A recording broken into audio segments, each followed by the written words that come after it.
చెప్పండి సార్.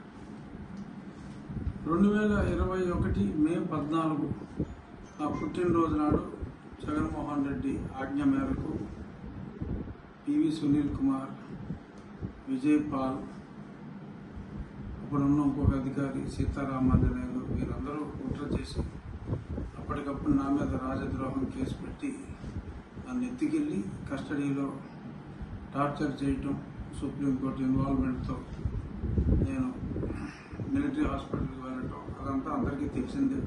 నన్ను చంపాలని చూడటం, ఆ గుంటూరు హాస్పిటల్ సూపరింటెండెంట్ దొంగ రిపోర్ట్లు ఇవ్వటం, దాన్ని మిలిటరీ హాస్పిటల్ హైకోర్టు న్యాయమూర్తి పర్యవేక్షణలో, అప్పుడు రిజిస్ట్రార్ జనరల్ తర్వాత న్యాయమూర్తి అయ్యారు, వారి పర్యవేక్షణలో జరిగిన రిపోర్ట్స్లో ఏం చెప్పారు ఇవన్నీ కూడా పెట్టి నన్ను ఏ విధంగా హింసించింది, వీరి మీద ప్రేరేపించిన ముఖ్యమంత్రి మీద వీరందరి మీద చర్యలు తీసుకోవాలి, కేసు బుక్ చేయాలని చెప్పి ఈరోజు నేను గుంటూరు ఎస్పీ గారికి కంప్లైంట్ ఇవ్వటం జరిగింది.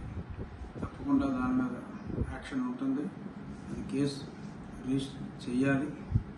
గతంలో నేను సుప్రీంకోర్టుకు వెళ్ళటం, తర్వాత వారు హైకోర్టుకు వెళ్ళమంటాం అన్నీ జరిగినాయి. ఎందుకంటే ఇక్కడ కేసు రిజిస్టర్ చేయాలన్నా పట్టించుకునే వాళ్ళు లేడు.